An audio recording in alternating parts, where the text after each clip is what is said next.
respect everyone's time.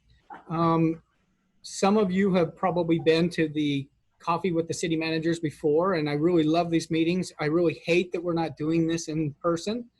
I miss seeing all of you guys, and hopefully when this is over, we'll continue to have these. I was hoping to have one of them and missed having these coffees with the city managers, and Erica said, well, have one. Just have one with Zoom. So we're going to try this, and I know it's not the same, but we hope to have very much the same format where everybody feels like this is very organic and hopefully not too staged. We do have a short presentation because we've been asked to provide some information about, you know, some of our finances and some of the things that are going on in that respect, especially with COVID going on. But I did want to take a few minutes real quick and make sure that I do introduce the staff that's here with us. I mentioned Erica. As you guys know, Erica is my partner, co-manager. She does an incredible job. She makes sure that everything in the city is running smoothly, and I really appreciate all that she does. We also have our city clerk, Jackie Kelly, with us tonight. Sandra Cowan, who is my assistant and also works with the mayor and the city council. Tyler Foltz is our community development director. Joanne Gitmed is our new finance director, so it's good to have her here tonight. Our fire chief, John French, our natural resources director, Chris Helmer, and our public works director, Eric Minicilli. So all of them are here to answer any of your questions right after we get through a short presentation talking about revenues and some of those kinds of things in our community. We will open it up for questions. I've received several, by the way. Thank you. I've received several emails that we will get to as well, but we'll open it up to you guys. But again, respecting everyone's time, I just want to move forward as quickly as we can. So let me get started here. Sorry. So I wanted to talk a little bit about the purpose of this meeting. Some of you have been here before, but I think it's really important for once in a while for staff to be able to get together and talk with members of the community, get your input, hear from you. It's the only part of my job I truly love is these meetings. I absolutely love these meetings when we get out and talk with our residents and talk about things that are happening in the community. So we look forward to spending a few minutes with you tonight. I've already hit the introductions, and so I wanted to talk a little bit about the structure for tonight's meeting. First, thank you for joining us. I know that there's a lot of things you could be doing tonight instead of watching this crazy crazy presentation. And I'm going to tell you, it's really hard to talk into a computer without any feedback. So I hope I don't stumble too much. But we've admitted everyone to the meeting, and then we've placed everyone on mute, and we've turned off your video just because some of the things that happen on Zoom, and you've all heard about them, we want to avoid those to the extent that we can. But you will be given an opportunity to speak. Your name will be called. You'll be taken off mute, and you can either share a picture with us or you can turn on your video. But if we missed you and your dog is barking, we're all getting used to having these Zoom meetings with dogs barking in the background. It's like car alarms. You don't even hear them anymore. But just so you guys know, if we missed you and your dog is barking, mute yourself. That's my little dog Scout. If you guys haven't seen her before, there she goes. That's my little dog Scout. Anyway, to ask a question, there is a raise your hand icon on Zoom. And the way to get that is you click on the little area that says participants. And then once you click on participants, it'll show all the participants, and then it says raise hand, and it'll raise your hand. And that way we know that you have a question. If you are on the phone, you will want to press *9. And *9 will let the host, who is tonight going to be both Jackie and Sandra helping us out, and it will allow the hosts to let people on the phone know that you will be your name will be called and you can ask a question. And then again, be patient with us. These Zoom meetings always have a surprise or two. There's a few things that don't always go as planned when we're doing some of these electronic meetings. So really appreciate everyone's patience tonight. But the agenda for tonight is pretty simple. We wanted to update you on the finances and talk to you a little bit about a comparative analysis. We presented this to the city council. We presented it to some business owners and whatnot. And a lot of people said, you need to share this with the public. It really helps to understand how this works if we can see it. And then we want to make sure that we have an open forum for questions so that everybody can ask any question they want. We have a wide range of questions that were emailed in, and we'll try to hit those. And we will review those questions after we get a chance to hear from the people that joined the meeting tonight.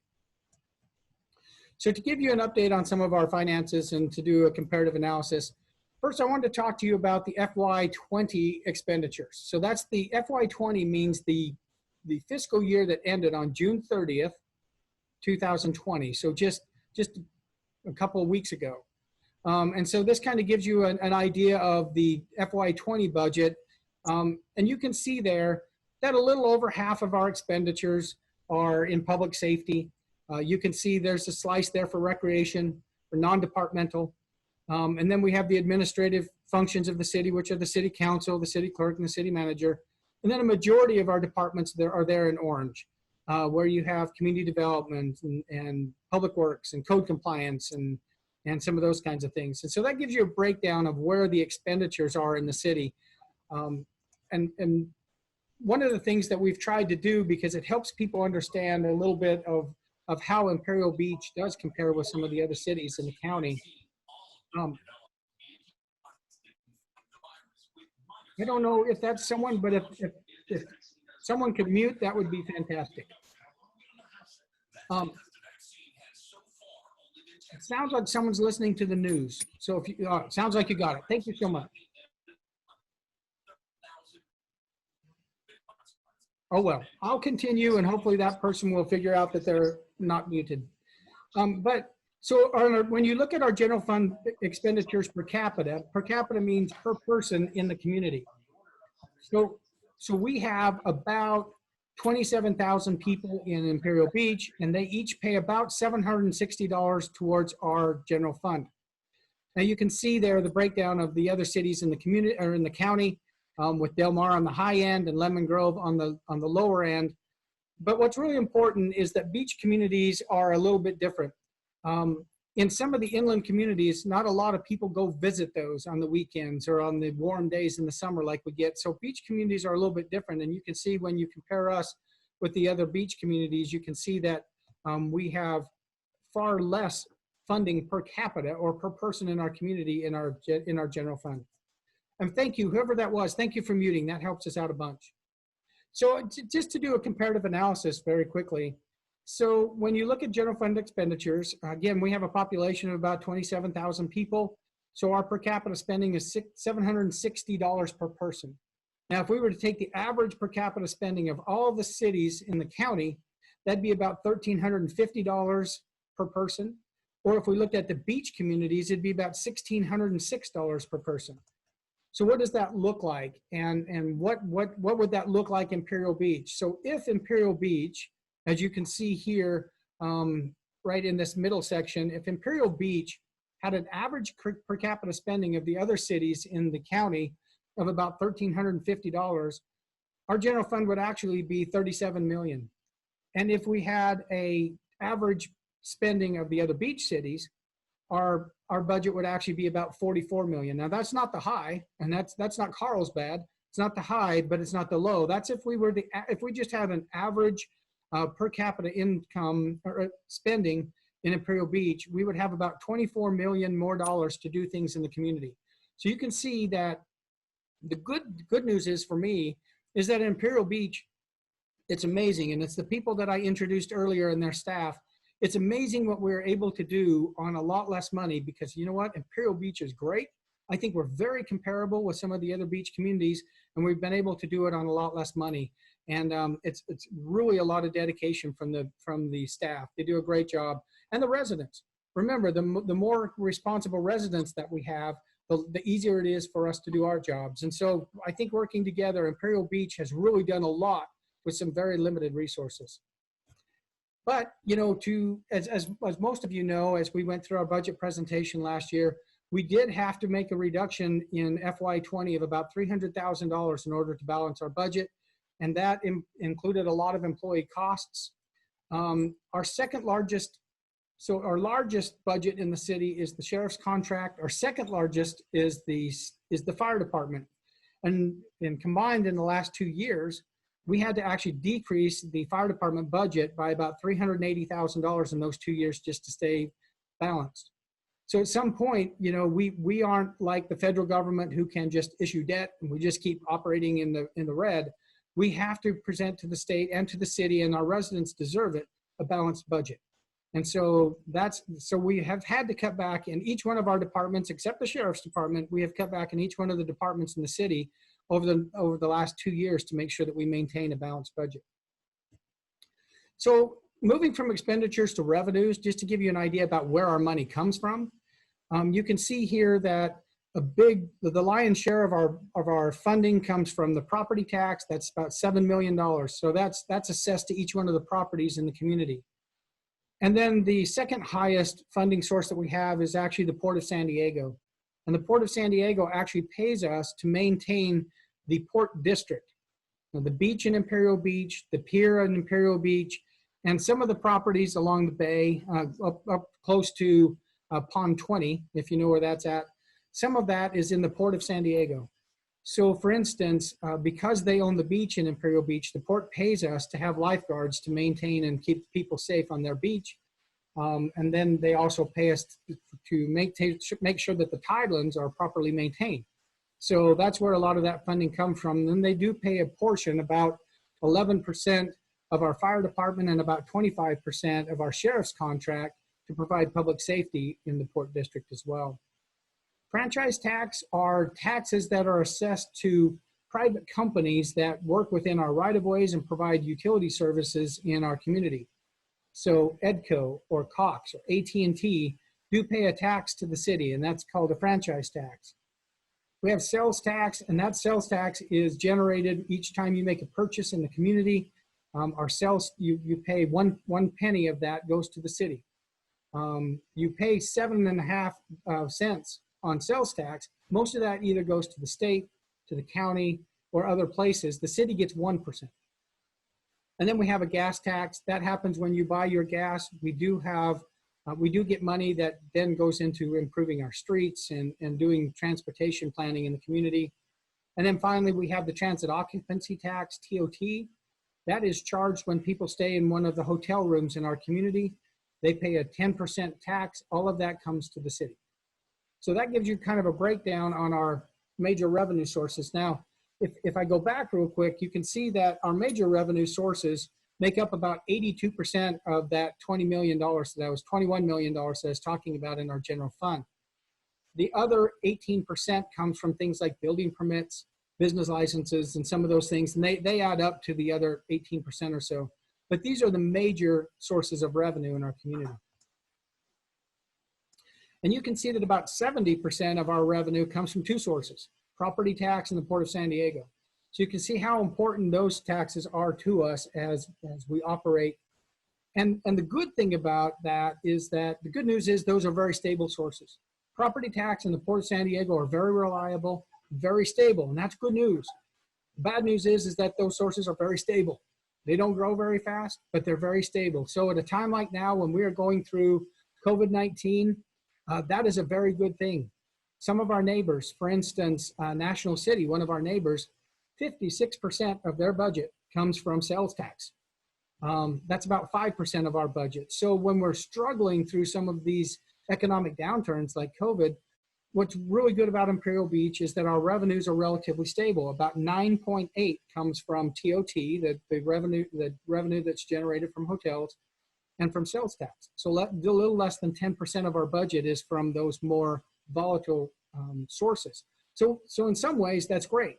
The bad news is that they don't grow very much, even though your expenses continue to grow over time. So we've been asked, and I think any of you that attended the budget meeting, the city council asked us, so can you explore some opportunities for growth? What are some ways that we can start to grow some of our revenues instead of constantly cutting back, and especially if we have to start to cut back on things like public safety? How can we grow some revenue in our community? So if you go back and you look at what I had just shown you, most of these are out of our control. We could raise the property tax, but again, where we have 70% renters in our community, property taxes would be difficult to raise. The franchise tax, we can't raise. Gas tax is again established by the state, and the Port of San Diego is really just a reimbursement. So what we really could look at, as you can see on the bottom there, are sales tax and TOT. So we tried to do a sales tax comparison with some other cities. Again, people want to know kind of what's happening in other places. So in Imperial Beach, we generate about $1.4 million in sales tax each year. Now, when we compare that with Coronado, Coronado generates about $3.7 million in sales tax each year. And a city like Lemon Grove generates about $5.8 million in sales tax. So you can see how each city is structured a little bit different. One of the main revenue sources in Lemon Grove is their sales tax, not so much in Imperial Beach. Now, when you look at TOT, you can see that the city of Imperial Beach generated last year about $840,000 in TOT. Coronado, this is where Coronado does very well. They generate about 16.7, almost $17 million in TOT alone. That's almost our entire budget. And then, of course, in Lemon Grove, which does not have a hotel, they generate very little. That's mostly vacation rentals, where you would see that $52,000 that's being generated. So again, you can kind of see the different makeup in communities and how, you know, revenue from community to community is very different. It's not static across each community. Every community is built just a little bit differently. So what would it look like in Imperial Beach? If we were to increase our sales tax by 1 penny, so each time you spent a dollar, not at a grocery store because we don't tax food, but every time you spend a dollar at Jack in the Box, it would cost you 1 more penny. But that would generate about $1.4 million in new revenue. That's significant in Imperial Beach. That's a big part of our budget. And that would certainly allow us to at least stay steady for a small period of time with things like increasing public safety costs and some of those things. So what would the potential revenue look like with a 3% TOT tax? Now, the reason I use 3% is because the highest TOT in the county right now is Del Mar, and Del Mar is at 13%. Imperial Beach is at 10%. So if we were to increase ours to equal the highest in the county right now, there are some in the state that are higher than 13, just to be fair. But that's the highest in San Diego County is 13. That would generate, in today's dollars, that would generate about $1 million. It would generate $252,000, bringing it to just over $1 million. However, I think most of you guys know that Hampton Inn has now opened, and when this is all behind us and they start operating, we believe that that would generate about another $150,000. The Hampton Inn would, so that would be a total of about $400,000 if we were to raise our TOT by about 3%. So just kind of a summary that we need to present to the City Council, because they asked us to do this just a couple months ago when they adopted their budget. A 1 cent sales tax would generate about $1.4 million in new city revenue, and a 3% increase in the TOT would generate about $402,000. So some of you had an opportunity to take a survey about what you want to see in the community, what some of our needs are, and whatnot. And if you haven't, I'll give you, in just 1 second here, I'll give you a web page where you can go and you can take a survey as well. But the random survey, which was conducted throughout the community, I believe in April, nearly 3/4 of the respondents believe that the city either has a great or some need for additional revenue to make sure that we maintain city services and our emergency response. So you can see there the great need is 45%, some need 30%. And then you can see that some people think that there's no real need, that we have enough funding to continue to do things. But about 74% say that there's some or a great need to make sure that we have some more revenue to maintain the services that we provide in the community right now. So we looked at the two types of taxes that we can increase here in Imperial Beach, the sales tax, and we actually tested a 4% transit occupancy tax, which would be at that point the highest in the county, although I believe that's what San Diego is trying to do as well, and maybe some other cities.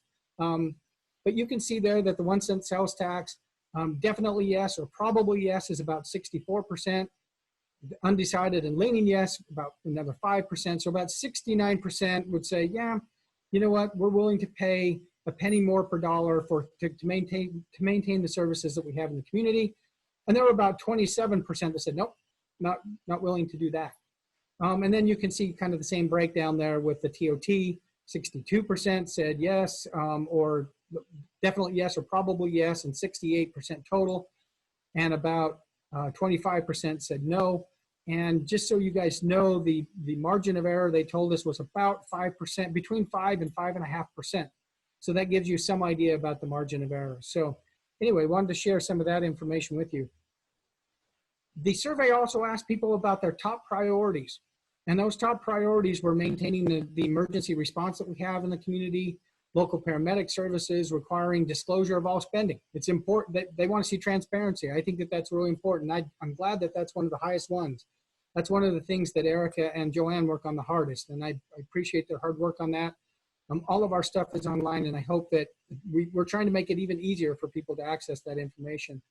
And then you can see some of the other things, and you can see maintaining local fire protection. Now, we only put the ones that scored the highest on here, but what was really interesting is that when we started sending out mailers, and we've received hundreds of people who have responded to that, and one of the things that has moved way up for the people that mailed in their responses, keeping safe and clean communities is actually the second highest. So this is what came out of the survey, but maintaining communities ended up being the second highest on those that mailed it in. So then there's been some question real quick, just moving along about, so what's happening with COVID-19? How's the city, what have you been doing? You can see some of these things, you can read it on the screen. I won't read them to you. But you can see we've been really busy trying to do what we can to address this situation. I will tell you, none of us have been through a pandemic before. And so it has been a learning process for all of us. And I'll tell you what, we have an amazing staff that has adapted all the way. Last night I saw on the news that Chula Vista was adopting their eviction notice to expire the end of July. We did that in April. They are now allowing people to move out into their parking lots and other areas. Our city council passed that in May. So it's been really great to see how quickly we've tried to respond to some of these things, and we're a little bit smaller so we can be a little bit more nimble and move a little bit more quickly. But again, all of this stuff is a little bit trial and error because it's, just this week, we all kind of saw light at the end of the tunnel. And it looked like things were kind of getting back to normal. And then all of a sudden they tell us that there's more outbreaks and we start closing businesses again. And it was a gut punch. It was a gut punch for us. It was a gut punch for our businesses, for all of you. It certainly has changed the mood of our community. I can feel it. I think all of you feel it. It has been challenging and it feels like, oh man, here we go again. But we're going to get through that. And this community is resilient.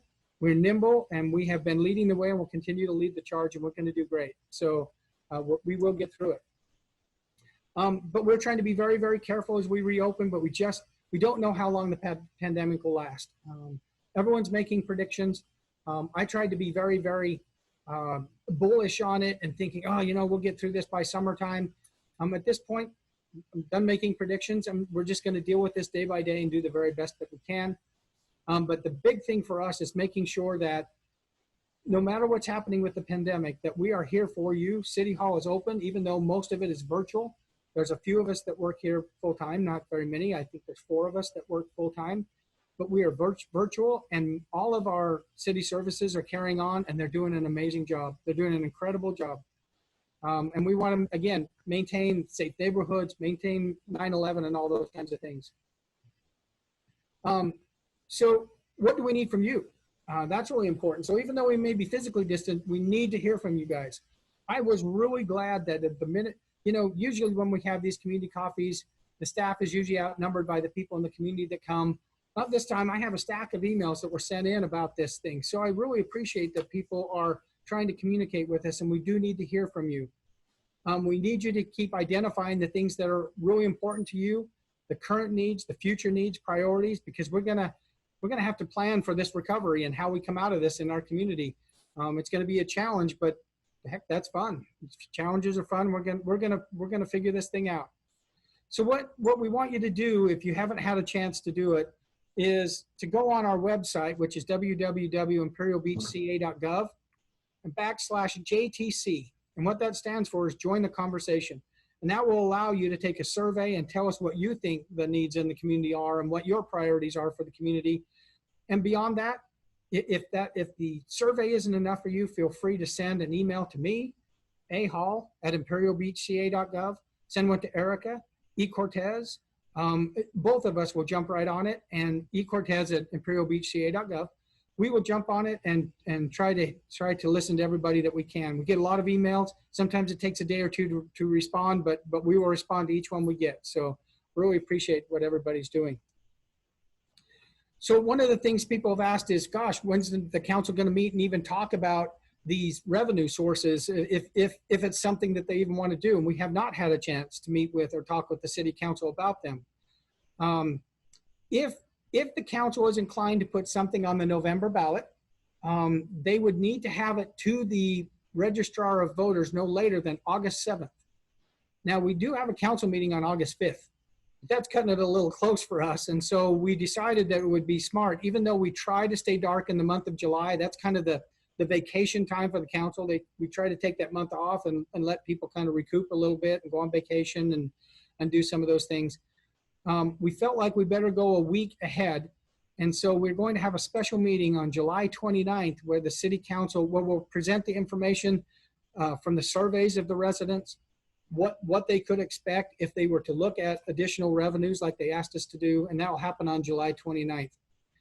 Again, if they choose to take action, they would have to do that. So by August 7th for that to be on the November ballot. So with that, the best part of this whole meeting, of course, is the open forum and the opportunity for everyone to ask questions. And I've got to change this a little bit so I can see people. Or at least hear people. We look forward to your questions here. Again, I'll explain it the best I can, and I'm the wrong one to explain it. But if you go to the area that says participants, and then there's a little thing in there that says raise hand. And if you push that, Jackie or Sandra will know that you want to ask a question. They'll unmute you. You'll be able to ask your question. If you're on the phone, you'll want to press *9, and that will notify them that you have a question. And if no one has questions, in between, I will try to read some of the emails that we've received and try to answer some of those. So. Andy, we have David Garcias.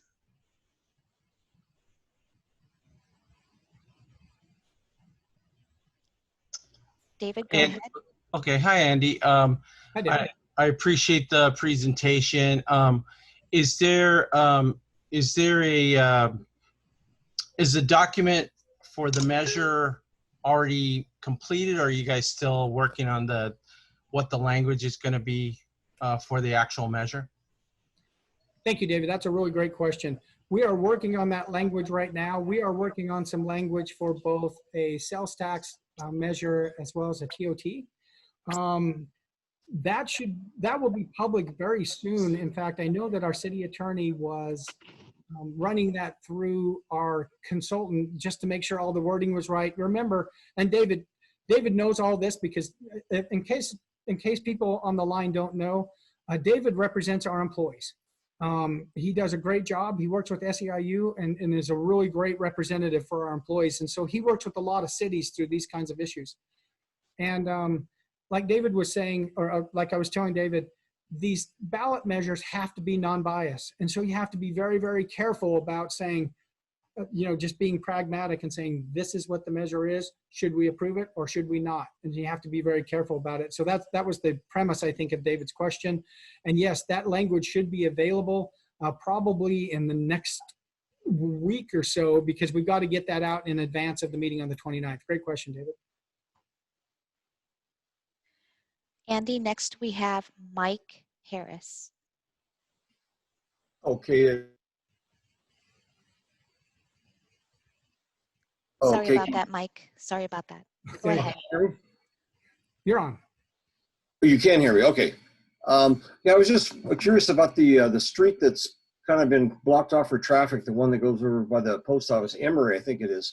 Obviously, the people on Emory probably thoroughly enjoy having that blocked off because it reduces traffic, but that just makes it's like whack-a-mole. You're going to send the traffic to some other street and somebody else is doing. I really don't understand what's the benefit except for the people that live on that 2-block area. I use that street quite often, especially during the road construction. to get to the post office, to get from the shopping center there, from a coffee back down to the beach. You know, it just doesn't, I just don't understand what the rationale is. Thank you, Mike. That's a great question. During the COVID-19, what happened was the transportation agencies throughout the nation, and ours happens to be SANDAG. You probably heard that acronym. It's the San Diego Association of Governments. The transportation agencies throughout the country said, well, we want cities to identify some streets that could, since we have these stay-at-home orders, we want you to identify some streets that could be closed down so that people could either walk or ride their bikes to businesses that are essential. Now, Imperial Beach doesn't have a lot of essential businesses. We do have grocery outlet, which is considered essential. We have CVS, which is considered essential. And so we started looking at, well, okay, we want to get a street kind of in that area. But then we also looked at some of the data that we had on the streets that had the highest level of speeding and the highest speeding rates. And Donix was one of those. And by the way, I think you meant Donix. I could be wrong. You mentioned Donix. Yeah. Yes, it's Donix. Okay, great, thank you. And so we thought, well, okay, let's find out what we presumed was happening, to be honest, was that people were trying to bypass SR 75, and so they were speeding down a residential street, and they were speeding. We had some really high speeds going down Donix, and then they were kind of trying to skip the lights, get to 9th, take a right, and get back on the highway again. So what we were trying to do was, well, let's close this street down temporarily, again, during this COVID time, and see if we can correct some of the people's driving habits and kind of keep them on the highway and keep local traffic in the local neighborhoods. What we found out was a lot of that traffic on Donix is actually local traffic. It's IB residents. And so what it did is, you're exactly right, it pushed a lot of the traffic to Elm. And so what we found out is it's not necessarily people trying to just slip off the highway and take a shortcut. There were certainly some of those. But seeing the increase of traffic on Elm tells us, actually, these are a lot of IB residents. So you're not alone in being the person who would maybe take that back route to go to the post office. So what we need to do there, and we already met with the residents on Elm, we'll be meeting with the residents on Donix shortly, because we've got to remove that temporary closure. And we're going to have to look at some ways that maybe we can slow the traffic down on those two streets. Our Public Works Director, Eric Minicilli, who's here tonight and may choose to comment further or may not, put together a manual for our city that when for things like this, for speeding, what kind of traffic calming devices can we use? Everything from speed humps to, does it warrant additional stop signs? Should there be different striping? Some of those kinds of things. So we will be removing that closure relatively soon. And you'll probably see some sort of effort to try and reduce the speeds on both Elm and Donix. They are two of the highest. In fact, I think they are the two highest speeding roads in all of Imperial Beach. People use those roads and they go really fast. So Mike, that's a really good question. And we do need to, we do need to get that rectified really soon.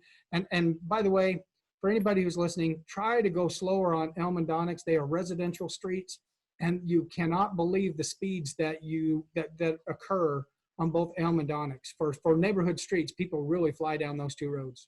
So that's a great question. You'll probably see that change very quickly, probably in just the next few weeks here. Okay, if I could, there's a section over in 92154 near 27th and Wardlow. Anyways, in that neighborhood over there, they have some speed bumps in there that are really graduated. They're really delicate speed bumps, but you can't go over them going over 25 miles an hour without bottoming out. And it's really a smooth, and I would be all for that if you guys are going to study solutions. And I'm all for slowing traffic down. I don't want kids to get hit or anything, but I just don't like I like the idea of, if we have a street, block it off and put grass on it, or leave it open. Yeah, absolutely. No, that's very good input. I got to be honest, that's what we heard from the Elm residents as well, is, maybe if we put some well-placed speed humps, maybe that could slow the traffic down. The biggest fear the city has is we want to make sure that the neighbors are willing to put speed bumps next to their home, because there are at times, you can imagine a truck going over them and kind of getting So we want to make sure that everybody understands that there are some impacts from speed humps, but they do slow traffic down and they can be very effective. Yeah, and then people have to speed up, and there's braking and exhaust associated with speeding up and slowing down on a speed bump. Anyways, you've answered my question. I don't want to take up too much more time. Thanks. No, Mike, thank you for joining us. We appreciate it. Any other questions, Jackie? Yes. Next up is Jack Fisher. Oh, man. Oh, man. Okay, you can unmute yourself. Yeah. Okay, go Hey, ahead, Andy, Jack. how are you? Andy, Good, can you, Jack. hey, thanks to you and city staff for providing this forum for us. I have one comment and then one question for you. The comment I have is regarding the sales tax and TOT.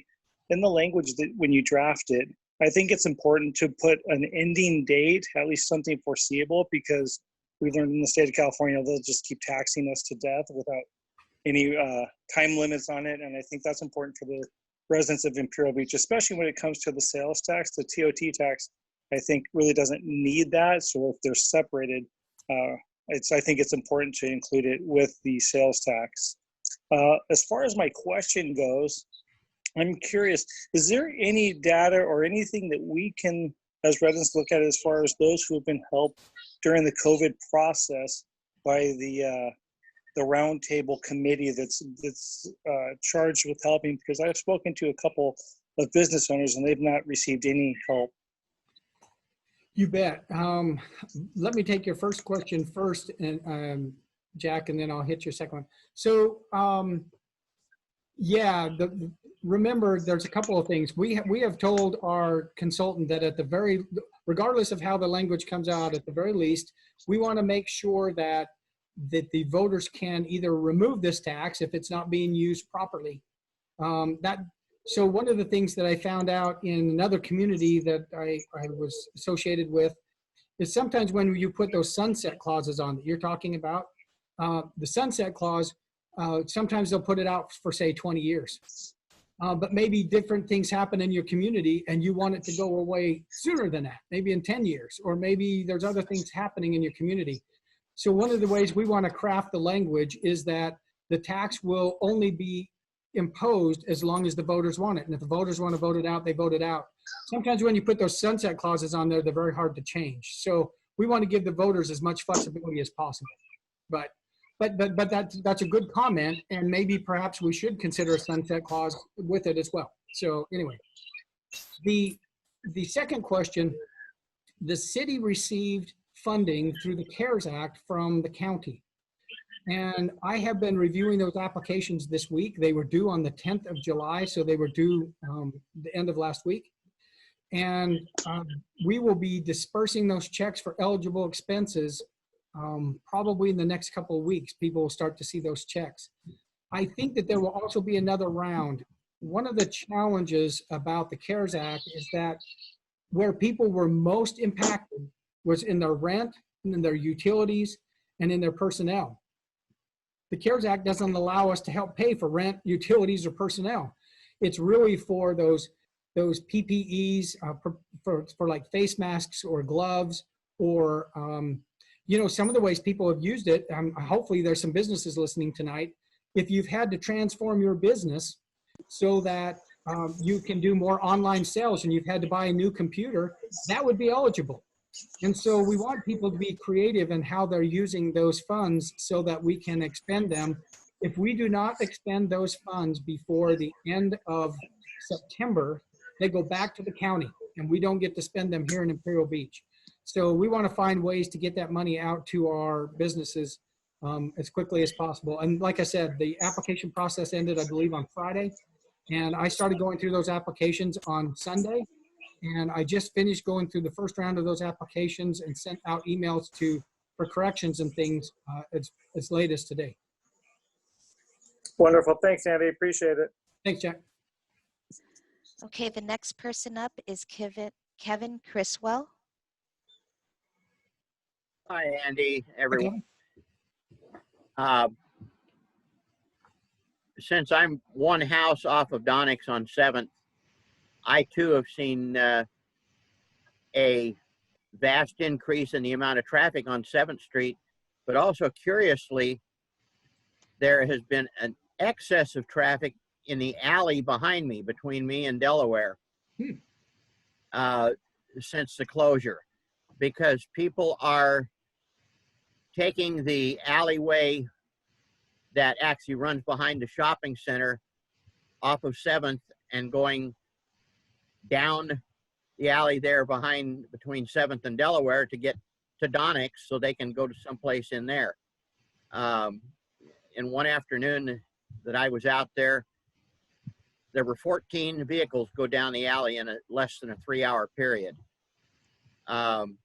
This past Sunday, we were out in the backyard most of the day, and even for a Sunday, there was more than a dozen vehicles. I would be very responsive, positively responsive, to have speed bumps, speed humps put on both Donix and Elm. Talked about some of the speed humps that the city has put in, the ones that are right behind Mar Vista Middle School, south of Ivy Boulevard, that street that runs parallel to Ivy Boulevard, Coronado Avenue down there. Mhm. Those, I think, despite the fact they're spaced fairly far apart, are very effective speed bumps, and they're gentle enough that you can drive over them at 20 miles an hour and not shake your car to pieces like some of the others that I encounter doing Meals on Wheels. I'm done. Well, Kevin, you know, I know your wife too well. So the first thing is don't let her drive. That's a big problem. No, I'm just kidding. Hey, before you jump off, I know where you live, and so I'm curious, when the shopping center was under construction and we had a temporary 3-way stop on 7th, did that make traffic worse or did that make traffic better? Actually, you only had a 2-way stop. They were only stopping one direction on 7th Street. It actually made things worse. Had it been a full 3-way stop, it might have made things better. Okay. Okay, that's good to know. Thank you for that. I appreciate it. Okay, the next person up is Ed Kim. Please unmute yourself. Hi, Andy. Hey, Ed. Hey, so my question is, when will the pier be open later? We as a restaurant at the end of the pier, as you know, have been closing at 8 o'clock since the pier gets locked at 8:30. And especially this weekend, there's the Seacoast closure to help out the restaurants and small businesses. And we certainly want to get some benefit from this event. Will the hours go back to normal anytime soon? You know, Ed, that you bring up a really good point. I believe, just so everybody knows, again, you saw it on the news in Chula Vista last night, and most cities have tried to have street closures once in a while because you can't operate, basically you can't operate business indoors anymore. So we're trying to allow people to move out into the street as much as we can, and really trying to help our business owners who are really struggling along. So this weekend, we will be closing Seacoast Drive just on the south side of the intersection at Date to Ivy Boulevard. And what Mr. Kim is talking about, Mr. Kim, by the way, owns the Tin Fish. See, that's free advertising for you, Ed. Owns the Tin Fish there at the end of the pier. And right now we are closing the pier when the lifeguards leave, because the county has said, well, you can have your pier open as long as you guarantee or enforce social distancing and some of those kinds of things. And so when our lifeguards leave, we really don't have any way of enforcing that. But this weekend, we're going to allow businesses to be in the street until 10 o'clock on Saturday night and then 8 o'clock on Sunday. Ed, let's you and I talk offline, and maybe we can do something in tandem with that that outreach that we're doing for the businesses on Saturday, and maybe that'll be a good test case to see how things work. Can you can I try to get a hold of you in the morning, or maybe talk sometime tomorrow? Sure. Yes. Thank you, Andy. Perfect. Thanks, Ed. Appreciate it. Jackie said that no one else has their hand up right now. So while you're contemplating any other questions, which by the way, you're welcome to, I'm going to go through some of the ones that we received in the mail in case people are wondering. The first one is from Phyllis Klugman. As a 9-year visitor to Bernardo Shores RV Park and now an owner at Bayside Landing, I'm familiar with the muffler noise emanating from the intersection of SR 75 and Rainbow Avenue as cars and motorcycles accelerate from their stops at the signal. For as long as I've been coming here, it has been loud from 5 a.m. to 7 a.m., but frequently of starts and stops, the signal have increased the construction of the Navy SEAL complex down the road. My only suggestion would be for you and several council members to take your chairs and have breakfast. That actually sounds kind of nice. To take your chairs and have breakfast. I got to find myself again because I got hungry. Oh, there we are. At the intersection of at that intersection from 5 a.m. to 6:30 a.m. I don't eat breakfast at 5:30 a.m. I don't do anything at 5:30 a.m., but maybe that's a good idea at least once. Oh, here we go. My husband and I would be happy to join you. It doesn't say anything about buying. As a former police officers, we're not sure how you can effectively control all the noise emanating from what appears to be modified mufflers, but hoping if you hear what we hear, you might be able to empathize with us and come up with a creative solution to help address the noise pollution. Thank you for taking time to read this. So there are a couple, in fact, several that have come in on this issue.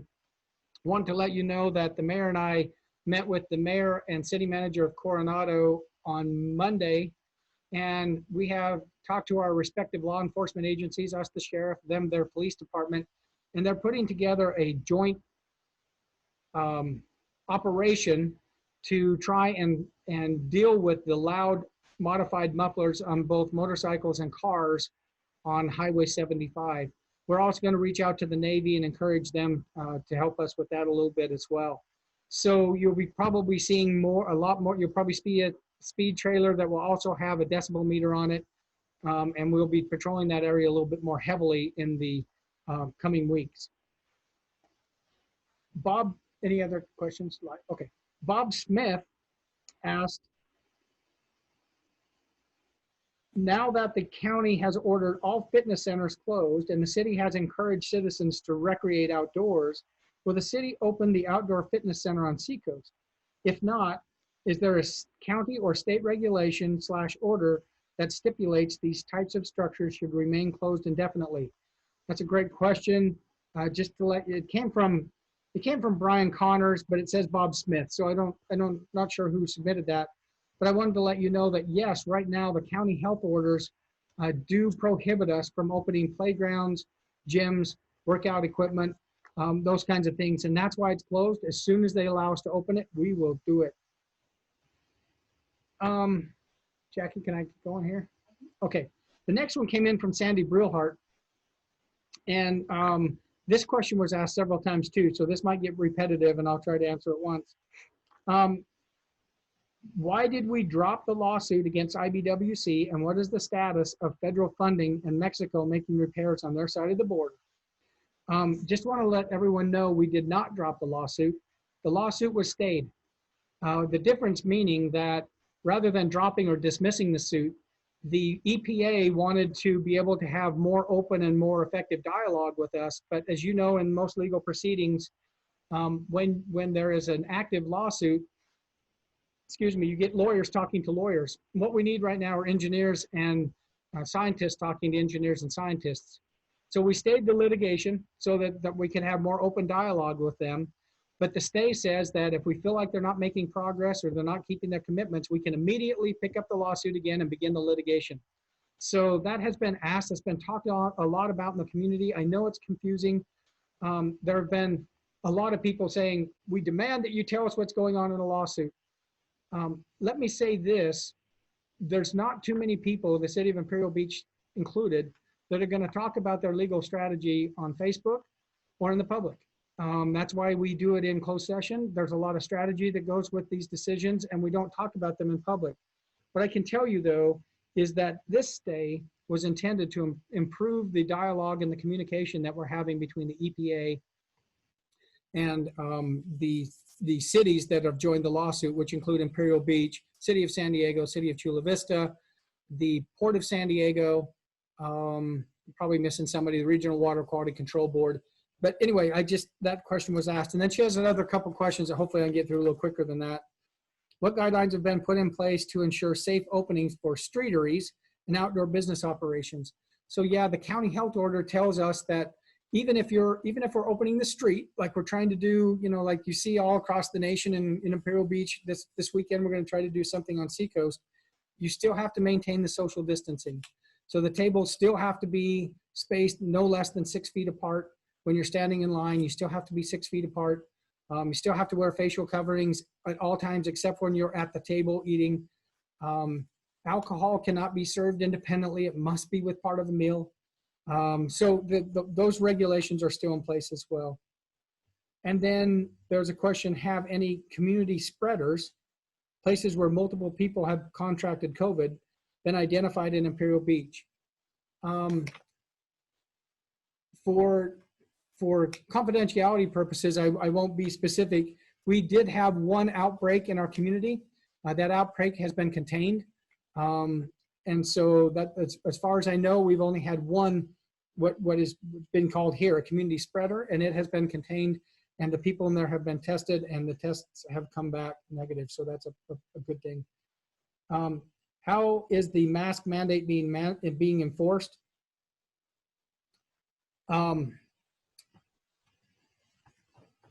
The best we can. That's a really difficult one. And then the improvements to IB Boulevard, especially from Seacoast to 3rd, look great. So that was from Sandy Brillhart. Any other? Yes, got a question. David. Yes, sorry. I have to remember to unmute. So I just want to ask, with this potential November ballot measure, how can we help? How can we help support getting this, passed in November? Thank you. And by the way, David's being very coy. He's pretending like he doesn't know. He knows more about this than all of us combined. What David's really trying to say, and thank you, David. I needed a prod there, and I should have said it earlier. Erica asked me to mention it, and I didn't. City employees and council members cannot promote the tax measure while they are on duty. And so what David's asking is, how can the city employees get involved and help the city raise some revenue to make sure that we can continue to provide a high level of service? If you happen to see some city employees at your door or making phone calls or some of those things, they will be doing it on their own time, either a vacation or they will do it after hours. And I think that's what David's trying to say, is that our city employees, I hope everyone realizes that if our city employees want to get involved in this, it's above and beyond what they do every day for 10 hours a day. And so we are excited that SEIU has so much experience in this and can help us and make sure that our employees do this the right way. Our residents have a lot of questions for our employees. What's going on down there? Are there ways that you guys can save money? Do you really need revenue? Some of those kinds of things. Please ask those questions. Please feel free to ask any of the city employees that those really hard questions and grill them on it. But just realize that if they're on duty, they may tell you, we can't answer that question while we are working. But if you give me your number, I'll give you a call tonight or something. But absolutely, we could not do this without the support of our employees. Our employees are the ones who really understand what the needs are in the community. We have incredible employees. Like I said before, when you look at what in the residents of Imperial Beach get out of each general fund dollar spent, we spend less per capita on our general fund than all but one city. And it's incredible what they do. So we really appreciate your representation, David, and I really appreciate you asking the question that I was supposed to answer earlier. So thank you for the prod. Okay, I got another one here, which is a really interesting question, and I hope those of you that are sticking with us, and maybe this meeting's over, maybe everyone's already gone, and I'm just talking to city employees, who knows? But I got a really interesting email, and it says, what are the top 3 challenges facing the city? How can citizens help with each of those? By the way, this is from Andrew Toth. How can citizens help with each of those issues? Does the city have an honor roll that recognizes citizens who care? If not, should one be established, or do I and others need to be educated and made aware of this honor roll? So I can only answer for myself. I'd love to hear what everybody else's concerns are. When I think about the 3 largest concerns facing the city, it would be certainly our water quality issues and the ongoing challenges that we have with the transboundary flows of pollution and trash and sediment from Mexico into the Tijuana River Valley that all ends up on our beaches. In the short term, I'm really concerned about COVID-19, just the unknowns of it. I thought we were headed towards a little bit of economic recovery and opening businesses and kind of getting back to normal. And then all of a sudden this week hits again. So on the short term, that's a big concern. And then, you know, probably at least the 3rd biggest concern for me is making sure that, you know, somehow we continue to provide this high level of community services to our community at the most efficient and cost-effective way possible. Those are the 3 biggest things for me. And when I see the question, how can citizens help with each of those issues? I'll tell you the biggest thing you could do, and I'll combine them all 3 into one. Ask questions from sources where you can get facts. Do your homework. Find out what is truly happening in the community. Don't get answers from Facebook. Don't get answers from the rumor mill. It's amazing some of the things that I hear and see. For instance, one of the things that we did is we wanted to make sure during the stay-at-home order that people could stay at home. And so we suspended providing any parking infractions for the areas where the street sweeper goes and until COVID-19 is over, because people are at home. Well, someone decided to get on and say, you know, the city has lifted that, and so you're going to get tickets, and everyone got in an uproar. And the reality is that's just not true. And when you confront that person, it's like, well, I didn't know. Well, then why did you put it on Facebook that it's true? So the biggest thing I could do is tell you is get involved, get the honest answers. Don't rely on what you hear from someone else. You know, it's like COVID-19, right? I don't know. This is kind of a joke, but it's kind of serious at the same time, and I got a kick out of it. We have epidemiologists, scientists, doctors, health professionals telling us that COVID can be really dangerous. But I got these guys that I went to high school with, and they're telling me that this is all a hoax, and I just don't know who to believe anymore. You know, think it through, and make sure that you're getting your information from the right source. That's the biggest thing I think residents could do. So anyway, oh, we got a comment. Good, I'll get off my soapbox. Next up is Indigo Curtis. Please unmute yourself. Okay, go ahead. Hi. Hi, everybody. I just had a question about chalk at the pier and chalk art generally around town. I've seen some murals that have been done at the pier that have stayed up for quite a while, and then some others have been removed pretty quickly, and then some other chalk was done in other areas of Seacoast and it was removed by the city. So I was just wondering, is that just a routine thing that's happening, or is it, what if there was a artist that we were hoping would stay? How could we make that happen? Yeah, so that's all very tricky, as you can imagine. We try to be the best city on graffiti in the county. We try to jump on it as fast as we can, and even though our residents feel like there's tons of graffiti in Imperial Beach, I think our graffiti crew is doing an amazing job keeping down on graffiti and some of those things. Now, chalk art gets very difficult as well. There have been messages, either political messages or others sent. And if people want to do that on private property, like the murals are usually done on private property, on walls of buildings and those kinds of things, that's fantastic. But when it's on public property, we try to remove it. Part of the reason we try to remove it is that if we allow one group to put their markings there, then we have to allow others. So if one group wants to put a political message down, we can't erase anybody else's. And so it's easier, at least on public property, to remove that, though, any kind of those messages, or, you know, or even gang members will say, well, then we can put up our gang signs if they're putting up this, or, you know, if you're going to allow it, you got to allow it for everyone.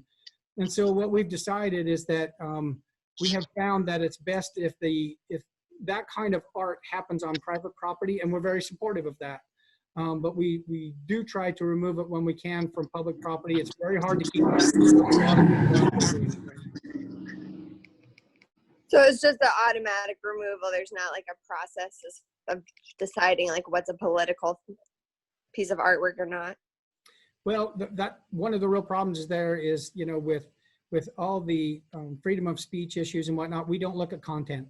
On our sign ordinance, everything else, signs, for instance, signs are regulated by size and location. We do not regulate the content. Government is not allowed to regulate content. So yeah, we don't really look at the message. We just, if it's there, we try to remove it. Okay, thank you. Yeah, you bet. Thanks, Indigo. Appreciate it. Oh, we got a comment. Yes, Jackie. Next up is Mike Harris. Go Yes, ahead and- thanks for taking my question again. Along the lines of having information, you know, out there that's correct, or at least not incorrect. I like that idea of, you know, people trying to get involved in it. But there's times when you know, people, especially on Facebook, people are putting in stuff that's misinformation. And is there any way that the city, on your website's fantastic, and if you guys could maybe have a little corner of it that says, you know, sewage update, because that's a big one on people's minds all the time. Or a lot of people are saying nothing's been spent on the 300 million that we were given for the border area. Nobody knows who's spending it and why. I know you know, I don't want to step on anybody's, you know, you got reasons to be constrained on making some comments. I understand that, but you know, just a general, maybe a once a week or once every 2 week commentary on your website about here's the latest updates on what the situation is with sewage. And also just a different related subject. I do want to say that the graffiti cleanup folks down here are fantastic. I've reported graffiti over the years, you know, a few times here and there, and it's a day or two later and they're out there mopping it up, and it's really noticeable and really appreciated. They're fantastic. They really do a good job. Yeah, on the public outreach, that's a really good point. That's on me. You know, I think a lot of people will press council members for answers, and remember that the council members have to act as a body, and nothing is official from the council unless 3 people vote for it. And so lots of times they'll press individual council members for answers, and that may be that council member's answer, but unless 3 council members voted on it, it's not really city policy. I probably need to do better at providing information to the community because I don't have those constraints. Since I'm not an elected official, I can venture out there and put out a little bit more information, and I need to do better on that. There's been some suggestion that we do that on our Facebook page. I would probably stick with our website, only because, again, what I've noticed is a real uptick in incivility towards each other right now on social media. And I don't know whether that's because we're all at home too much or what. You know, this is a very difficult time for everybody, and I don't want to add to that. And it seems like every time I've tried to get involved, it just stirs up more contention among the community, and that's the last thing in the world I'd like to do. But yeah, I think putting more information on the webpage, and maybe having I think it's been suggested once to have an Ask Andy section on our webpage where people can just submit questions, and we try to answer those. Either Erica or myself can answer those. We're very glad to do that. And so maybe we'll put something on our webpage, and most people know, in case you guys don't, Erica manages City Hall. Everything at City Hall is under Erica's domain. And then I manage everything outside of City Hall. So I have the lifeguards, the fire department, and public works, and then she has all of City Hall. And we will try to answer those questions depending on, you know, what issue comes in. So Mike, that's a great suggestion. We need to do, that's why I love these community forums and these coffees. I love getting out and talking with people and face to face. it's not happening right now. We used to have these on a regular basis, and it's not happening with COVID. So we probably are going to have to find new and better ways to communicate electronically, and that's on me. So yeah, we'll definitely look into that. Okay, no more real quick. So I'm going to get through some of these. From John Hufek. Great job the city has done on Imperial Beach Boulevard. It looks great and functionality with the fantastic green bike lanes and reduction to a single car lane has resulted in calm traffic and is much safer. As an avid local cyclist, this is exactly the forward type thinking of city planning that makes a city much better. Well done, Imperial Beach, and keep adding bike lanes and making our streets safer and more user-friendly. Frank Rogers writes, the loud muffler noise in the mornings before 7 a.m. needs to be addressed. The loud mufflers start as early as 3:45 a.m. Racing and muffler noise that exceeds legal limits start at Rainbow and SR 75. There are laws that restrict construction noise before 7 a.m. and there is a law that passed in 2019 that requires mufflers not to exceed 95 dB at 50 feet. This is an unbearable level of noise that needs your help to correct. And then he provides some California Vehicle Code citations that will allow us to get this information to the sheriff on this operation that we had talked about earlier. So thank you for that, Frank. Liz Chappelle writes, hi, and thanks for hosting this event virtually. I have never been able to get a meeting in person because of all the kids' events, and no one has the time for anything. Yeah, I know how that goes. Okay. I love the way our sidewalk along the estuary came out. It looks like a boardwalk, and each little touch is really well done and makes our beach town look much better. Love it. I also love the way Ivy Boulevard came out, that it's done for the most part. The trees and gardens and bike path and parking, all beautiful. Yes, it feels a little crowded, but we will get used to it. But the lanes going from 2 or 3 to 1 at the westbound Connecticut and IB intersection is ridiculous. Turn straight to turn or straight, what? Question mark. So I think she's confused at the intersection of Connecticut and Ivy Boulevard. When it happened during construction, I assumed it would be sorted out, but now it's paved and painted and still has 3 lanes going to 2, which ultimately goes to 1 within a few feet. The lane that ends doesn't even lead to the school parking lot, so I don't understand why we would create that confusion, especially at such a busy child traffic heavy intersection of the road. I hope this is a mistake that can be corrected. It's going to be chaos and road rage when the parents return for drop off and pickup. The additional crosswalks and beautification are a welcomed addition, and we truly appreciate the work that is going on to continue to make IB beautiful and a happy place to live. We've been here 2 years and are so happy to live here. Anybody? Oh, we're almost done. Kevin, Kevin, if you're still on, I think that the comment that I've got here was the one that you asked, and so I'm going to skip it, and if you get mad at me, you can hit me the next time you see me. That's fine, Andy. Oh, thank you, Kevin. Appreciate that. Oh, Eric, I think our Public Works Director wanted to speak. You just about that comment regarding Connecticut and Ivy Boulevard. We obviously made some changes on Ivy Boulevard. Those were all supported by data, traffic studies, that sort of thing. And if it was up to me, if I could have, we would have definitely simplified that Connecticut intersection. But the reality was the data was very clear. If we had narrowed down to 1 lane at the stop signs are a terrible way to process traffic, essentially. And the data was clear. If we'd narrowed that down to 1 lane instead of having the multiple lanes right at that stop sign, the delays at that stop sign would be significant, especially during the morning and afternoon drop-offs with the schools. So that, what we did on IB Boulevard was very data driven. My preference would be that, quite frankly, the stop signs are just a tough way to process traffic. So they don't do a good job of pushing traffic through. We weren't going to get into a situation of removing those stop signs or anything like that. The project had enough going on, but unfortunately, we had to keep multiple lanes at that intersection to be able to process the amount of traffic that intersection sees in the morning and an afternoon during regular non-COVID school time. So that's the reason that looks the way it was. It was not a mistake. It was supported by the traffic engineers and the data that we had. Thank you, Eric. And for any of you that have traffic questions, Eric is fantastic. He's our Public Works Director. His email is eminichili, just like it sounds, at imperialbeachca.gov. I'm going to try this. I know it has lots of I's and L's. MINICILLI. So anyway, if you have questions, Eric will be very glad. You can find him on the webpage. He'll be very glad to answer those. I have 3 more, and then we'll be wrapping up. So if you have any questions, get them formalized in your brain now.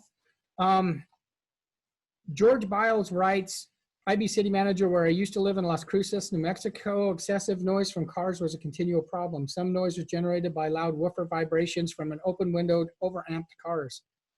Some was noise generated by cars with gutted mufflers and no tailpipes at all. New Mexico had no statewide vehicle inspection requirements. This was a community problem that had to be addressed. The sheriff in Dania Ana County had noise meters installed every sheriff's vehicle. His instructions were any car exceeding the local noise ordinance be ticketed. Now I live in IB near the intersection of 75 and Rainbow. Many cars and motorcycles waiting at the stoplight there often play super loud music. They also zoom away from the stoplight and generate unbearably loud noise. Occasionally, car alarms in my community, Bayside, are triggered. Cars in this community are generally garaged. This is an indicator of how loud the noise is at this intersection. Excessive noise levels are more than a public nuisance. They're a health and safety issue for nearby residents. I encourage the IB Sheriff Police Department to implement and enforce noise abatement program, especially near and around this intersection. A decibel measuring device should be installed and activated in IB patrol cars to monitor and measure noise. California defines excessive and impermissible noise as 95 decibels per 50 feet. I believe that aggressive enforcement would mitigate those noise levels I have heard around IB, as well as add some useful additional income to city coffers. Let's see. Christy Hasakala. Oh man, I just creamed that. I'm going to try this again. Christy Haskala. Probably is the right way. And I see her there. So correct me. Christy, come off mute and tell me how to say your last name so I never say it wrong again. Haskala. Haskala. Thank you. I appreciate that. Thank you for your comments. And you may want to comment after I read them. Hello. These 2 issues absolutely damage our quality of life in IB. Thank you for taking time to address our concerns.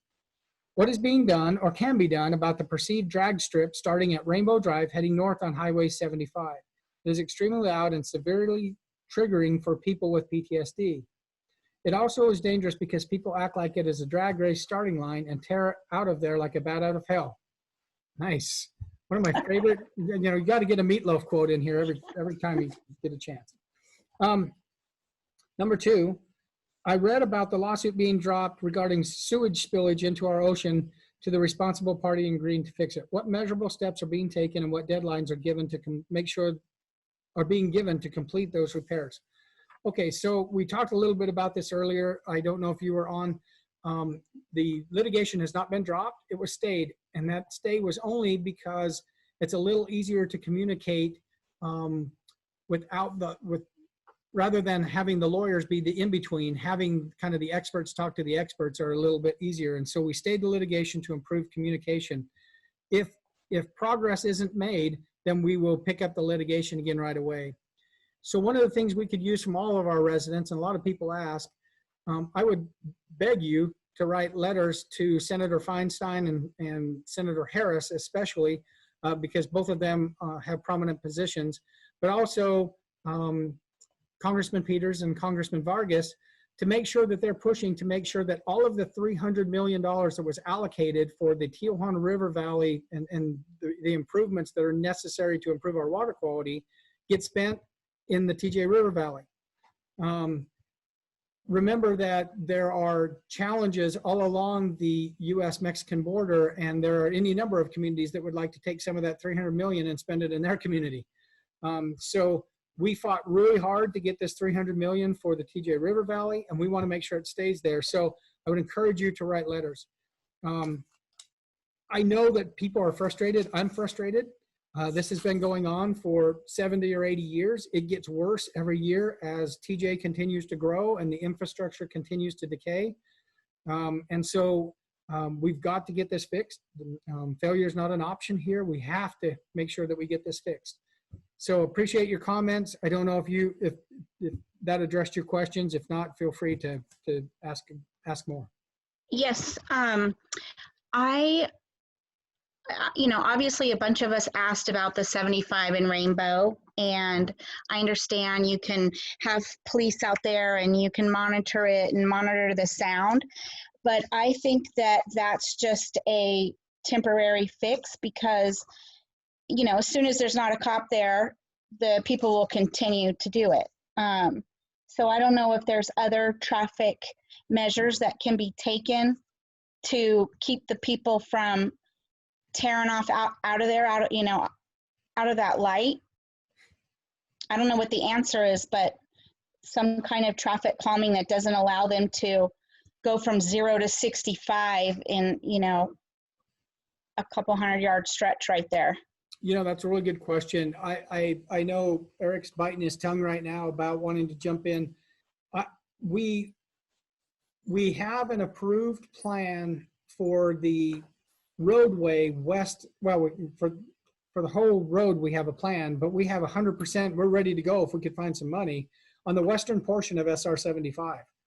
And a lot of those improvements will provide some of those traffic calming that you're talking about. Eric recently applied for a grant through the Navy where they are trying to help some of the roads that are impacted by naval installations. We hope that we are successful in that.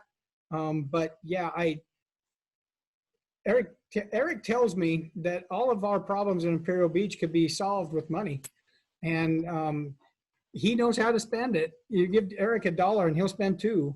But yeah, the reality is that we do have a plan for that area, but we just need to identify some funding, and that's we are right now applying to get some funding to get that done. I don't mean to be coy about it. It's important to get it done. It's an important problem. What's that? Yeah, Eric, if you want to add anything, feel free to that. Yeah, I don't know that I have too much to add. I mean, we do have a project down the future, but I won't, it's not like we can do speed humps on a street that's rated at 35, 45 miles an hour. They're not allowed on anything beyond 25 miles an hour. So there is not a lot of options at that location there. Potentially we maybe look at one day, is that stoplight really something that needs to be there? Part of the problem, I'm sure, is that when cars get stopped there, then they ramp up, and the noise going from 0 to 45 or 0 to 60 is much louder than a car just driving by at 45 or 50 miles an hour. The project that you mentioned, Andy, does do certain things that we'd love to see out there, like narrowing some of those traffic lanes to slow those cars down, get a bike lane in on Palm Avenue, that kind of thing will help by crowding those drivers and trying to get them to slow down. But it'd be very difficult to get those speeds down to kind of the traditional number that you want to see for traffic calming, 25, 35. Palm is just not that kind of road at this point. And if any other questions right now? Okay, this is my last comment. So if anybody has questions, get ready to ask them, and then we'll finish up. This comes from Patrick McCarring. What is the status of our water quality, and what measures have been taken to ensure that the South Bay International Wastewater Treatment Plant and the Tijuana plant are online and functioning? We've talked a little bit about that. The one thing that we haven't talked about is the Mexican side, and there's been some questions about that. So we continue to work with the Mexican side. I know that people have questioned, we did have a consultant, and people have questioned, why are you spending money in Mexico? The reality is the only way to get things done in Mexico is to have a consultant in Mexico. So we have tried to meet with Mexican officials. Sometimes what Mexican officials tell you and then what they do don't always match up. But they do tell us that they believe that they are going to have, and maybe Chris can jump in. In fact, Chris should jump in here and talk about the latest that he's heard. But they do tell us that they have upgraded the pumps at the border which pulls some of, or a majority of the water out of the river and treats it, which should help a lot. But Chris, I don't know if you have any updates on what's happening on the Mexican side of the border or not. Yeah, yes, Andy. We are meeting with Mexican officials, and we met with them as recently as last Friday. And I mean, as Andy indicated, you can't always take for word for what they actually say they're going to be doing in Mexico. But there are projects moving forward. The good news is the Mexico State wastewater utility has money to replace some of the critical infrastructure that's failing. So what's failing at the border right now is the pump station that prevents the transboundary flows. It's called PBCLA. As of July 20th, they're replacing all the pumps at PBCLA with brand new pumps. So the hope is with these brand new pumps they're putting in on July 20th, they're going to be able to have enough capacity to not have any more flows coming across the border.